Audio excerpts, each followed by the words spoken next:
Right, so following on from our day one summary, this is our take on day two. Yep, so to kickstart day two, we were focusing on the left bank of Bordeaux. We started at Chateau La Lagune in the Haut Medoc for our first UGCB tasting of the day, where really we got the chance to taste through a range of different wines of the left bank, all from different regions. But most importantly for us, the key thing that we noticed straight away was that these wines are having, they've got a lot more acidity and much more tannin in terms of youth. Yes, yeah, indeed. Now, a couple of key highlights for us was Chateau Kirwan, Chateau Dauzac, and Chateau Prieurelichine as well. Yeah, from there we moved swiftly on to first growth Chateau Margaux, as per the 1855 classification, and quite frankly, I think it lived up to the name. Very impressive chateau to visit, but most importantly for us, we got a chance to try their Grand Vin, which was showing all of the characteristics that we would expect from a Chateau Margaux. It had the strength and power behind it, whilst maintaining that elegance as well. Yeah, for sure. And also, actually, I think the nice thing about this was the fact that we got to try their second wines, the Pavillon Blanc, but also the Pavillon Rouge too. So actually, it was our first white wine within what's obviously been a very red wine dominated tasting. Okay, for a nice refreshing change, isn't it? From there, we moved on to Chateau Pontet Canet in Pauillac, home of the first growths. Straight away, really impressive chateau.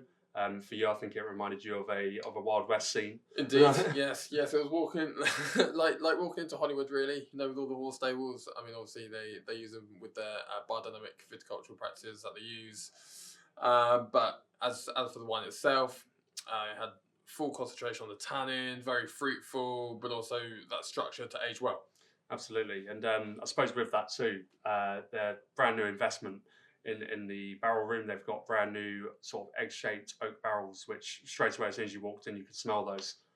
Brand new fresh investment that they've got going on there. Indeed. And then moving on from Pauillac, we moved down to Estephe with Chateau Montrose.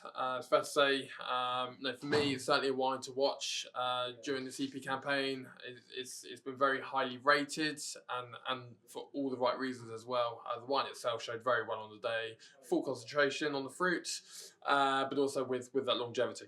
Yeah, like you say, Chateau Montrose has certainly been one to look out for this year. But from there, we moved on to our last tasting of the day at Chateau Lynch Moussas, which we had our final UGCB tasting. Yeah. We got the chance to try Chateau Bataille, which was actually amongst one of the first to kickstart this En Primeur campaign, but again, drinking very well, showing all of the characteristics for development to age and that longevity. But I suppose the key takeaway for us in the summary was that the left bank, these wines have got a lot more youth in terms of their acidity and their tannic profile. So in terms of investment hold, you could expect to hold these for a little bit longer than perhaps the right bank wines this year.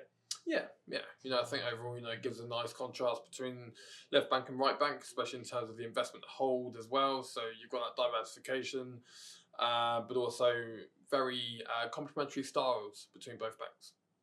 So to keep up to date with the EP content, but also the EP releases, keep an eye out on our socials.